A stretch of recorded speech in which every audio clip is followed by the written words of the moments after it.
Bonjour à tous, bienvenue sur NMS TV 06. Aujourd'hui, nous nous intéressons au quartier des Moulins à Nice, où nous explorons les enjeux auxquels les habitants font face au quotidien, notamment en ce qui concerne la vétusté des logements sociaux. Dans le cadre de notre enquête sur les conditions de vie dans les logements sociaux à Nice, nous avons obtenu un constat d'huissier de justice qui révèle une situation alarmante.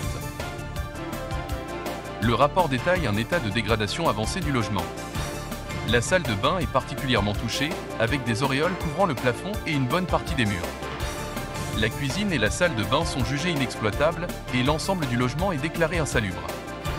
Ces images, prises par l'huissier, témoignent de la gravité de la situation. Mais ce n'est pas un cas isolé. Comme nous l'avons déjà évoqué dans nos précédentes enquêtes, de nombreux habitants du quartier des Moulins sont confrontés à des problèmes similaires. En plus de la moisissure, il faut savoir que la VMC, depuis la rénovation, ne fonctionnait pas, plus exactement n'était pas adaptée. Mais en plus de cela, le locataire s'est retrouvé sans eau froide pendant 2 semaines et sans eau chaude pendant 4 jours. Il a fallu que l'association Nice Moulins Solidarité 06, après avoir été mise au courant, contacte le président de Côte d'Azur Habitat, Monsieur Anthony Boré, le samedi soir. Qui dès le dimanche matin a fait livrer des packs d'eau à la famille et comme par magie la réparation a été effectuée dès le lundi matin. Réparation faite sans avoir contrôlé et ni réparé la fuite comme on peut le voir sur cette petite vidéo. Ce qui révèle encore une fois le manque de contrôle. Nous précisons que cette famille alerte depuis 2 ans le bailleur social. La question est pourquoi doit-on s'adresser au plus haut pour avoir satisfaction? Que font les responsables? Malheureusement, nous sommes souvent confrontés à des problèmes récurrents tels que des logements insalubres, des équipements défectueux et des travaux non réalisés malgré des signalements répétés. Et souvent, la réponse des bailleurs est que nous sommes en dette, donc ils ne feront pas les réparations.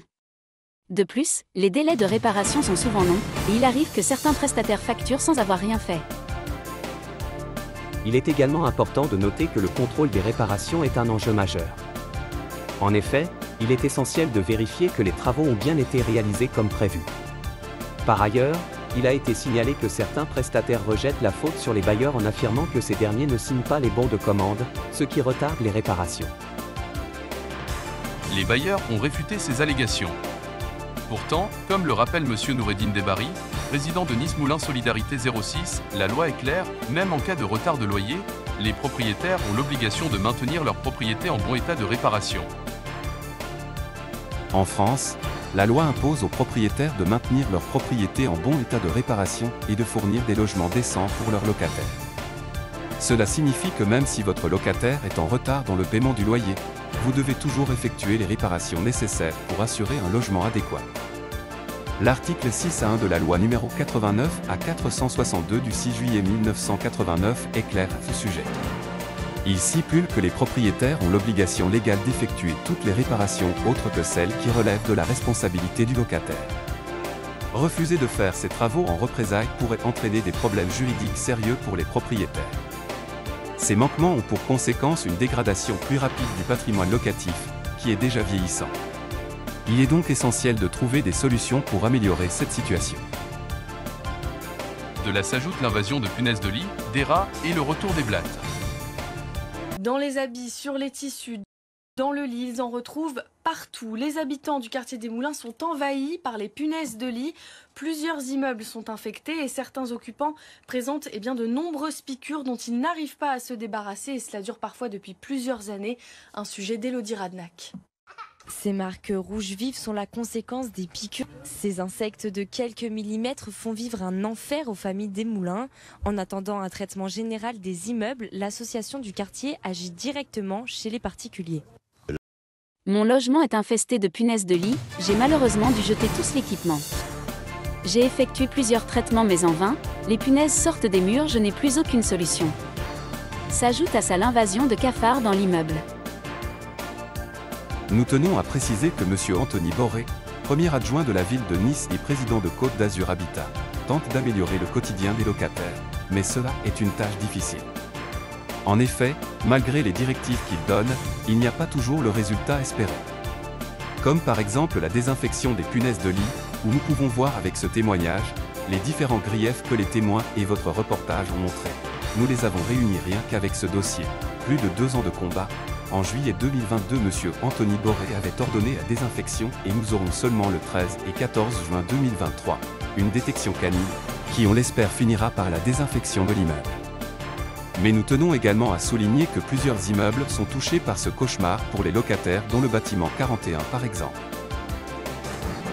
Ils semblent être aux abonnés absents. Ils ne sont jamais venus depuis leur dernière élection aux différents échanges dans le quartier, tels que la déambulation. Mis à part rester dans leur bureau, nous ne les voyons pas sur le terrain. Comment peuvent-ils nous représenter? En revanche, l'association Nice Moulins Solidarité 06, bien qu'elle ne soit pas élue et non subventionnée, est l'une des rares associations qui nous écoute et nous défend. Avec d'autres associations comme Partage ton talent. Il a été confirmé que l'association Flamme recevait bien les invitations à chaque déambulation ou réunion organisée. Cependant, malgré nos tentatives répétées de les solliciter pour discuter de ces problèmes, nous n'avons reçu aucun retour de leur part à ce jour. Ce reportage a mis en lumière plusieurs problèmes majeurs auxquels sont confrontés les locataires du quartier des Moulins à Nice. Les réparations tardives, les dettes locatives et la dégradation du parc locatif sont des problèmes récurrents. Si les réparations étaient effectuées en temps et en heure, le parc locatif ne serait pas aussi dégradé. Il est également important de se demander si le coût des réparations n'est pas finalement plus élevé que les dettes elles-mêmes. Cependant, il y a de l'espoir. Sous la direction de M. Anthony Boré, président de Côte d'Azur Habitat, des changements positifs sont à prévoir. Mais pour que ces changements se produisent, il est impératif que les responsables du bailleur jouent le jeu. Il est également crucial que les locataires s'investissent et respectent les règles de vie. En cas de difficulté, il est important de rappeler que des associations sont là pour vous épauler. L'association Nice Moulins Solidarité 06 partage ton talent, entre autres. En somme, la situation est complexe et nécessite la coopération de tous les acteurs impliqués. Mais avec un engagement commun, une amélioration des conditions de vie dans le quartier des Moulins est tout à fait possible. Ensemble, nous pouvons faire une différence. Pour conclure notre reportage, nous nous tournons vers l'histoire du jardin de la préfecture, qui était autrefois la bouffée d'oxygène des habitants des Moulins. Ce parc, fermé aujourd'hui, a laissé un vide dans le cœur des habitants. Les habitants de la cité des Moulins et plus largement de l'ouest de la ville de Nice ont demandé la réouverture du parc départemental de la préfecture au public. Ce parc a été un lieu de rassemblement précieux pour la communauté pendant de nombreuses années. Le parc départemental offrait un endroit sûr et agréable pour les enfants pour jouer, les familles pour se détendre et les amis pour se rencontrer. Il permettait également aux citoyens de pratiquer des activités sportives et de rester actifs, ce qui est important pour la santé et le bien-être. Nous tenons à vous remercier chaleureusement d'avoir suivi ce reportage. Votre attention et votre intérêt pour ces enjeux cruciaux sont essentiels. Nous vous invitons à continuer à vous engager en participant à la 3e déambulation dans le quartier des Moulins, le mardi 13 juin. Cette déambulation, centrée sur l'habitat et le cadre de vie des habitants, se déroulera en présence de Monsieur le Premier adjoint au maire de Nice et de Madame Patricia Valma, sous-préfète, déléguée à la politique de la ville et politique sociale. Votre présence sera une contribution précieuse à notre quête commune d'amélioration des conditions de vie dans le quartier des Moulins. Merci encore pour votre soutien.